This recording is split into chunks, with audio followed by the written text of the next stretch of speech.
Okay, so week 8, basically our last week of regular instruction for this class, and I think I only have one more attendance post which will be week 9. So in this video, what I want to talk about is a look at some output that I did for my Dev 2, our last Dev project. I did both from the using classes and calling an API. So as I've talked about before, you have choices for this last one. I'll put a little more detail into that today so that you have a better idea, because as we move into this last section, this is a time, right? As you see this next section, which is making API calls, asynchronous JavaScript. And remember the reason, and I thought Andrew's description of asynchronous was really good. But you can imagine anytime you make a network call, it's not going to happen immediately. You have to handle when that data comes back, or what we might term that payload comes back to you. So you have to allow your code to respond to when that data comes back, and then possibly do some additional steps, which you will see in my output for the API part of this. Now, before I jump into that, I just want to say a word about, I really appreciated week 7's discussion on attendance about why students don't necessarily post on Discord. And I think there's all really good, valid points. Some people, because they're waiting until the day of. Some people, because it's a newness. They're not confident enough in their skills. Some people, they just have other priorities. I think it's just helpful for me to think about that. Let me just say this. I will suggest highly to the folks I report to here on the campus that we don't run these programming 4-unit classes in 9 weeks. There has been a few of you that have seemed to have thrived in that, but I think most of you would say it's probably too fast. So again, if you don't remember me saying this, it wasn't my choice. And you might wonder, well, how does that happen? That's a whole other story. If you want to know about it, let me know. Okay. So what I want to do here is the Learn Togethers this week. For the first time, and you'll see this in my content, I'm actually recycling material from last semester. Mostly because I had to spend most of my day today really focused on how to get my API code working. And I'll just give you some of the things that I have to think about and that you will need to think about if this is a path that you choose. And it's also so fun to see and write code based on real world data. Yeah, the data I used is kind of hard to look at.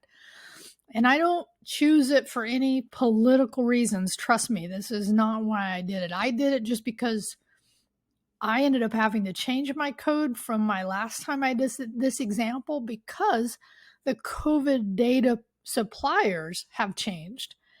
And I had to do something which could be fairly common, which is called API keys. But I'll kind of show you that. I'm not going to broadcast my key, because it's not something you would need if you were to kind of play with the COVID data. You'd want to choose something other than what I did, but then you'd have to do your own key. But again, let's just kind of jump in and take a look. But first, just to say this, right? So the week 8, Monday and Thursday Learn Togethers are recycled. But it's basically what you've learned in the Udemy course about first, because remember, we learned 3 different patterns, right? You learn in this first section how to do kind of what we would term the old style, making API calls. Using a callback is not old, but the technique we used for making that call is definitely something that we're seeing faded out, but I still think it's important because it introduces these concepts, clearly shows what you need to do here. So basically, I'm going to give you an API, endpoint, we often call it, right? And you'll need to make that HTTP call using, again, what we've learned, right? And I'll go over this in more detail here. I'm just kind of giving you the preferences that, right? These are from last semester, but still everything should hold fine. So then on Thursday, you're going to then modify that to make it, but also add some functionality in both days, right? So you're going to move to async await, right? So on Thursday, you did the XML HTTP request. So you're refactoring that into fetch. You're doing from callbacks to async await. And honestly, this is the way modern web does it. And it's the way I will handle it from my example of dev, the last dev, and then add a button to get the JSON placeholder data, and then add some additional functionality. I mean, we've learned some stuff here. You can look around on that site to see there are other ways you could either pull individual items or just think about how you might be able to change the output here once you do the refactor. Okay. Again, these two videos are from prior. Okay, so now having said that, and kind of set up this week a little bit, and this is our last section. We're moving into the very last part of this class. I just want to look ahead as I kind of did last week. Here's the dev 2, but let's just look at the calendar because I think that would be important to see. So I rolled the calendar forward here, and these are the items that we're talking about. And so that week 9, the good news is there's no code ups. There's your last dev. And in this case, it's due Wednesday night. Okay. So I will have signups ready for you by the time you've looked here. I'll have a link to the signups. The reason I'm not going to give it now is that I'm still using it for Dev 1. But I want you to know there will be signups for you to do code reviews. I mean, you could even really come see me Friday, even though I won't have any official on October 1st, any dates. You can still, during my office hours, just reach out. But the official signups will start Monday, Tuesday, Wednesday, and Thursday. And the last day you can do a code review would be on Thursday, and I'll have a couple listed. But I just want you to know you have to submit that like before. On a particular, the due date, right? So the before and afters, I've had to move this up one to give us an additional day to get those folks working towards the absolute due date here. But of course, the earlier, as you've already experienced, the earlier you submit, you come in for a code review. If we see something you needed, you can fix it before the due date. Otherwise, once this last code review is done here, there's no more work to be done, which really means as well, this due date is also, and I'd like to make sure you got this on the reply, is this also the date to submit any late work that you might have missed. In other words, if you've missed something and you want to go do it to help your grade, which is good, just know that this date, really when I wake up on Thursday morning, is the last time I will review that late work. So make sure you're planning accordingly. Also make sure, right, because there is a way in Canvas to look at your grade, right? So if I just click over to what you normally see, which is the student view, and I go to grades, again, this is nobody's grade. This is just the way it's set up. The thing you could do is go through here and start inputting grades. I'm just going to put some numbers. And what this does is these are, and it shows you over here, revert to actual grades. This is the what if. So you can fill out any late work. Remember, it's 75% maximum if you do all the work. And you can also do this for the dev too. You can see how many points do I need out of 100 to get the grade that I want to get for this class. Okay. So I want you to know that ability is there. So that's the first thing. And if you have any questions about that, reach out anywhere you're comfortable, quite frankly. Okay, so we've talked about the calendar. So let's just look at, I kind of mentioned them on week 7, but here they are. So there's 2 options, and really 3 if you decide to take it, and I'll talk about that. So the first option is to take your Dev 1 and refactor into a class implementation. Your output needs to handle all the CRUD operations. Make sure you validate your user input. Okay, so it basically means meet the requirements of what Dev 1. I'm just summarizing them here. And here is the one thing that you can run into, because CRUD, right, we're using local storage. When we create, we store it into local storage, or read out, we update it, or we delete it.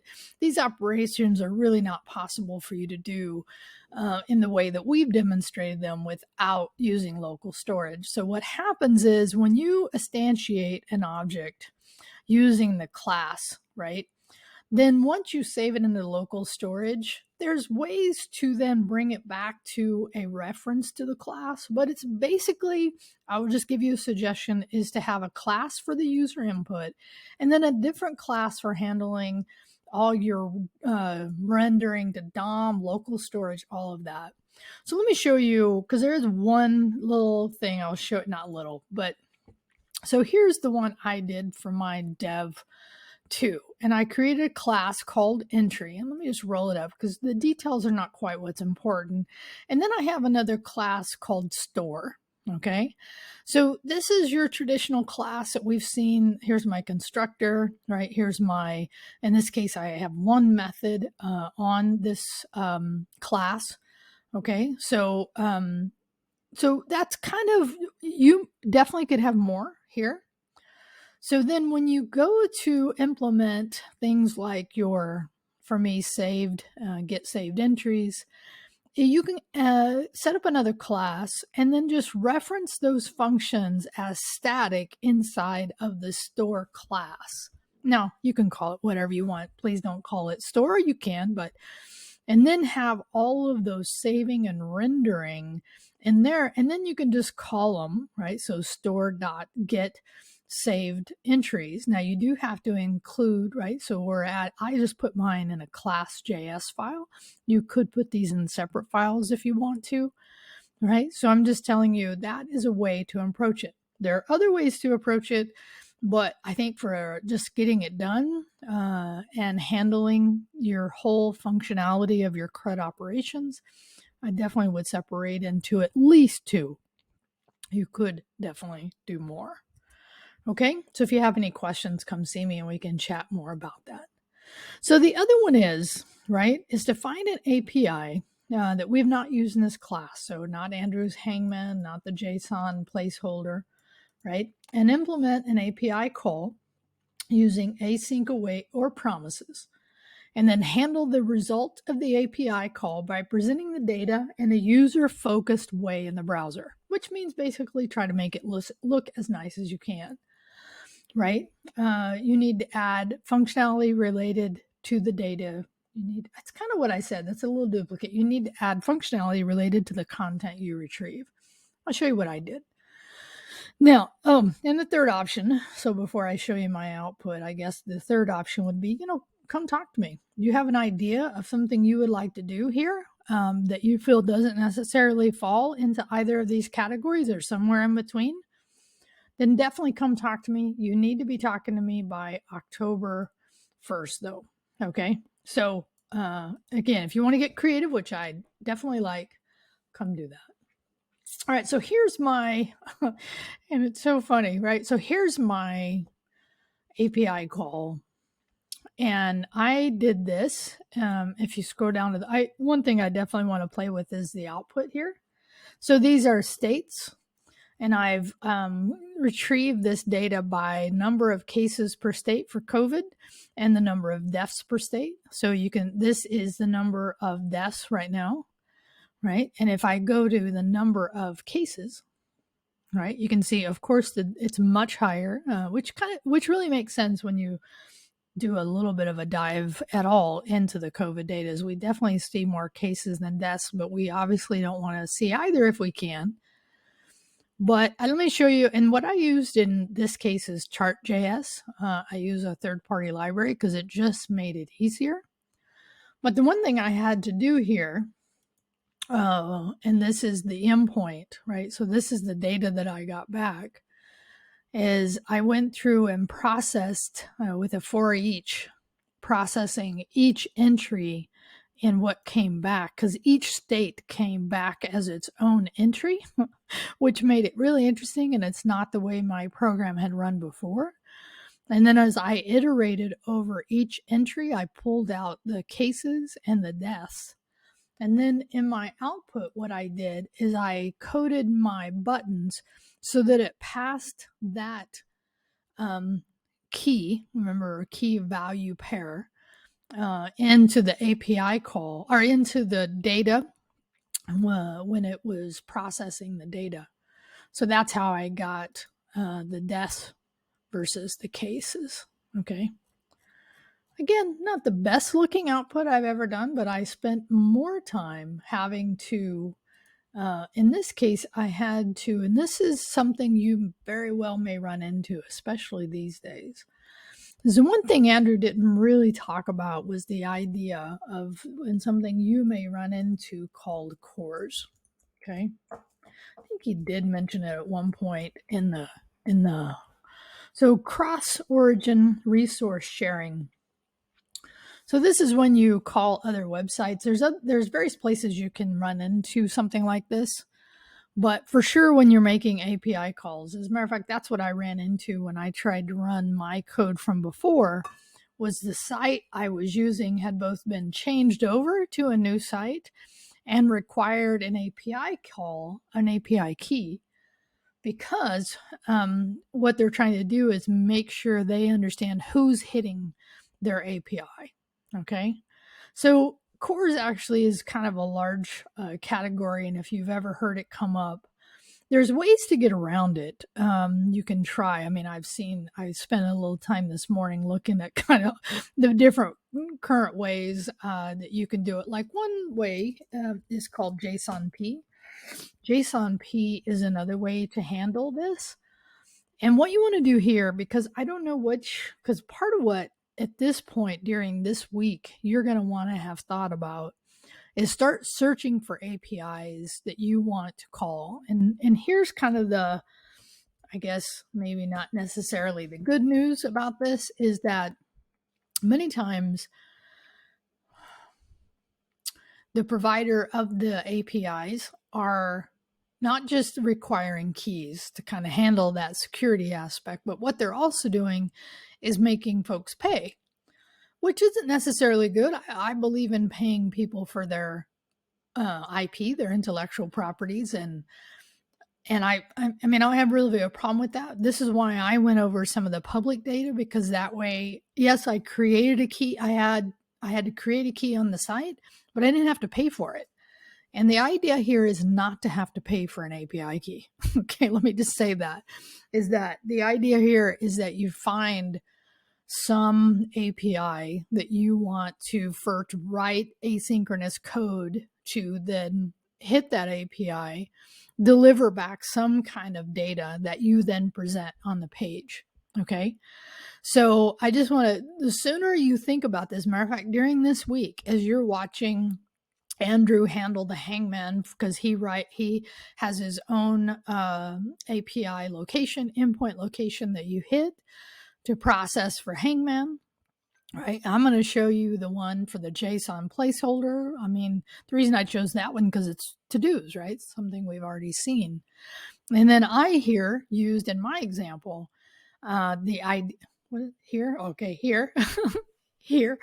I used a public data set, which, by the way, there's something called Open API that can list. Also, there's just a list to go search for some of the APIs that are out there. And sometimes maybe what you want to do is look at some of the free APIs or the open APIs that you can hit without having to create and pay. Well, first, creating is fine for me, but also I want to make it easier for you. But it's one thing to first find the API that you want to make a call on, and then writing the code, because you can run into various things, and you can, in the async, writing your async code, you actually can put, if you run into some of that CORS issues, you can set attributes on those calls to help with that. So I can't tell you exactly how, because it depends on the API that you choose. which I know is not exactly probably what you want to hear, but is kind of the nature of the web.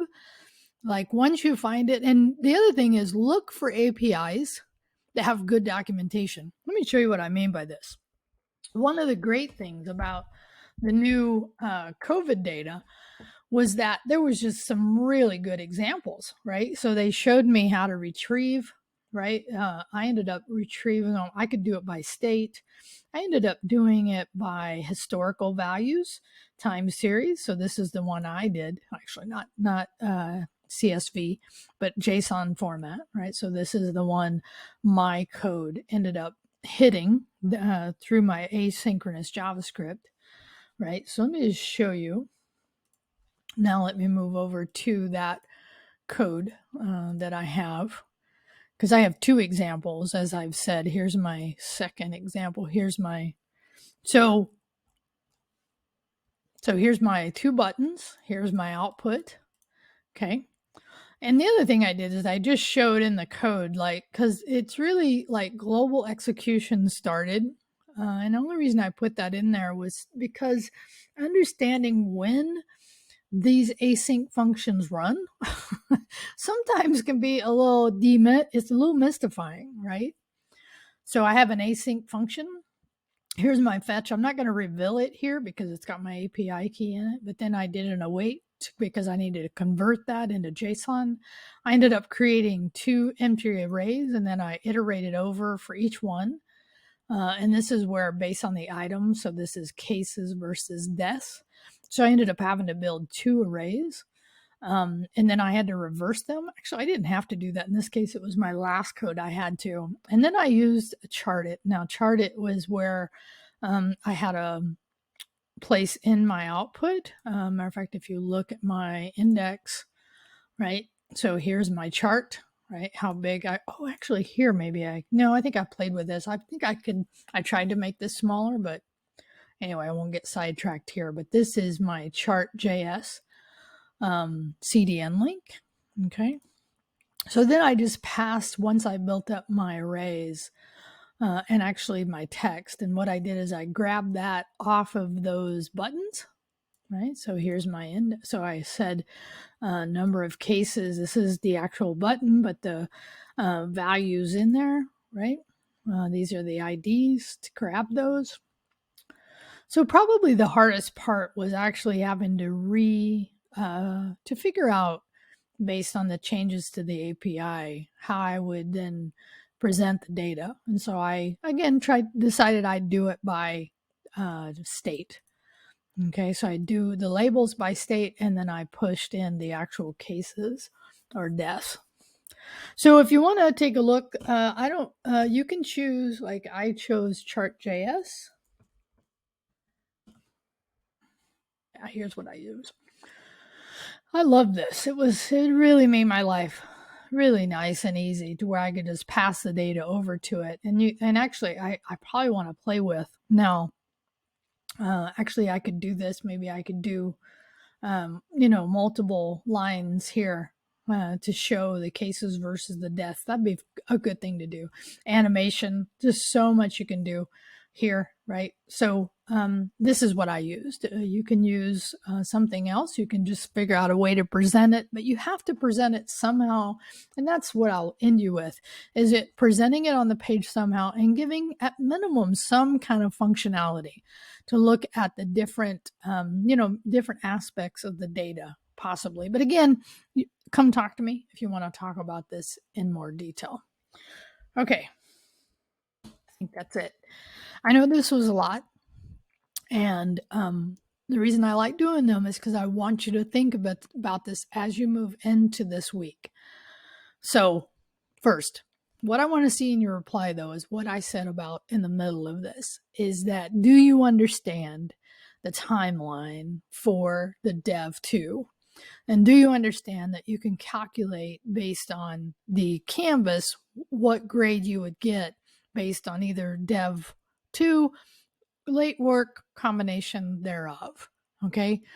And that's what I want to see in your reply, and any other questions that you may have for me about this course.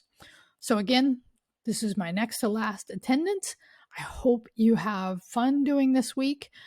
Of all the JavaScript skills, this is probably the one I have the most fun with because it's so close to what we see happen all over the web with JavaScript. And it really is the power of JavaScript.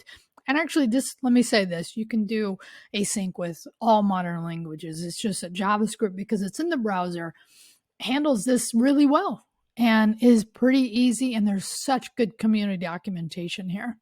So I hope that was your experience. Have a great one, and I will talk to you soon.